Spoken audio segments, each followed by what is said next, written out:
Let us see the next question. Mrs. Jonson Incorporation has following dividend per share, market price per share for the period 2018 to 2021. So year-wise returns have been that is year-wise details have been given to us with respect to the dividend, with respect to the market price of the share. Calculate average of the annual return of Mrs. Jonson Incorporation for last 4 years. And also calculate the riskiness of the investment of Jonson Incorporation. In the year 2017, market price of the share was 1100 rupees. That is the way the information is given to us. So dear students, we are required to make the computation of the return for the year 2018, 19, 20 and 21. Taking into account the price at the beginning of the period, price at the end of the period and the dividend income. With that, we are required to make the computation of the return. And then we have to compute the standard deviation. However, that I am explaining to you slightly, that is later on. Everybody is requested to understand how we are going to form the table. Column number 1 will be year, column number 2 will be return, in which will compute the return in percentage term. We'll assign x variable to it. Summation of the same divided by number of years will give the x bar. Next will be x minus x bar. Next will be x minus x bar whole square. Summation of the same divided by number of years, that will give us say the variance, and under root of the same is the standard deviation. What kind of relationship that the standard deviation has with respect to the mean, that we are going to discuss say in the coming portion, say once we complete this basic questions. So let us write this answer.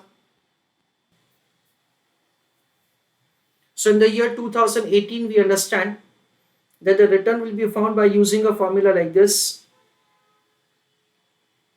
D1 plus P1 minus P0 whole divided by P0 into 100. So for the year 2018, dividend income is 10. Price increases to 1200 from 1100. Whole divided by 1100 into 100 for getting answer in percentage term.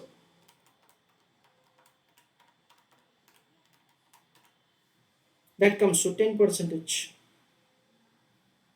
So year 2018 it is 10%. 2019, let us see. In that case, what will happen? It is 130 plus 1250 minus 1200 whole divided by 1200 into 100 for getting answer in percentage term.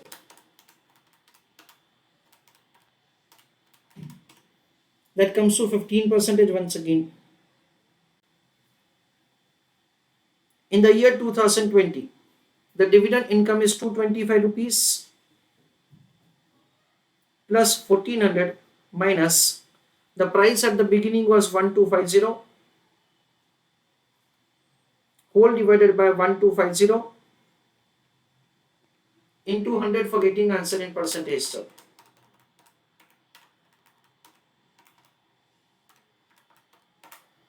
So it is 30%. In the year 2021, dividend is 100 plus 1160 minus 1400 whole divided by 1400 into 100 for getting answer in percentage term.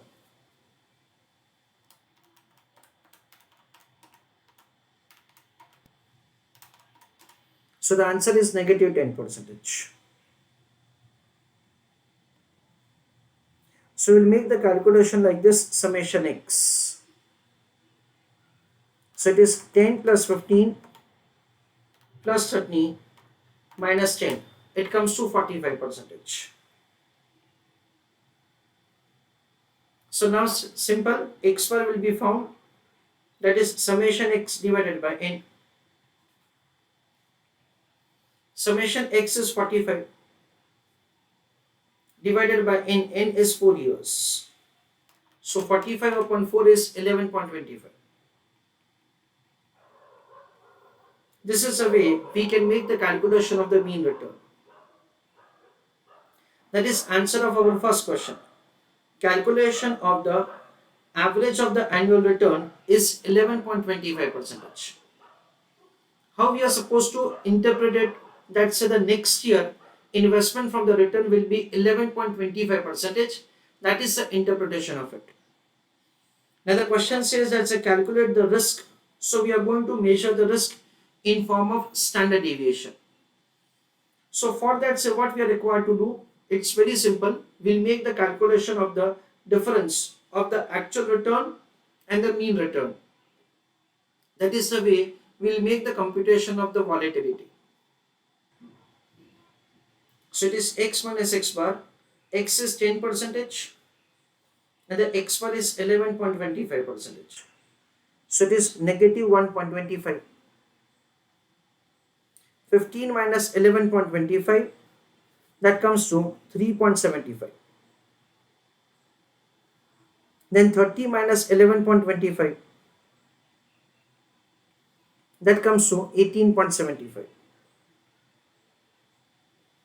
Negative 10 minus 11.25, that is minus 21.25. That is the way we are required to write x minus x bar. Then x minus x bar whole square. Negative 1.25 raised to 2. That answer is 1.5625. And of course it will be positive. Square of 3.75. It is 14.0625.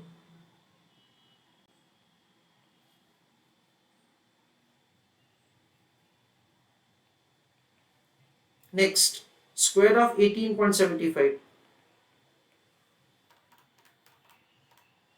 That is 351.5625.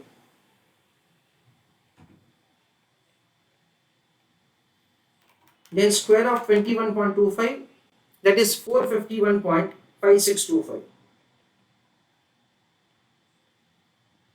We'll make total of all of them and it comes to 818. It is 818.75. It is summation of x minus x bar whole square. Now we'll make the calculation of the variance. As far as the variance is concerned, it is summation x minus x bar whole square divided by number of observations, that is number of years in this example.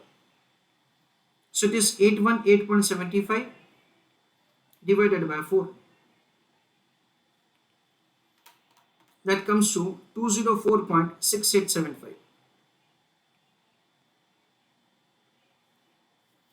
Friends, as far as this n is concerned, for that say, just I would like to tell you that the institute is using n number of years, so I am taking n over here. Otherwise the concept is like this, that there are two types of data. One is the sample data for assessment and another is the population data for assessment. If at all there is a sample data for assessment, then in that case we should take n minus 1 instead of n. And if at all it is the population data, it should be n. That is what say we have the statistics rules. However, the institute is consistently following n only. That is the reason I am taking n over here for the purpose of calculation of the variance. Then we'll make the calculation of the standard deviation. As far as standard deviation is concerned, it is summation x minus x bar whole square divided by n and it's under root.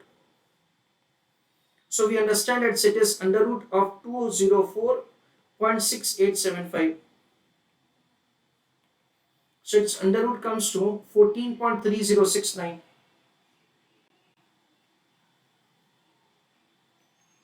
So this is what we understand is the standard deviation. This is the way the standard deviation calculation can be made, so from the given information. Dear students, we understand the x minus x bar is what we understand is the distance of the actual return from the mean return. Now this answer can be positive and it can be negative also.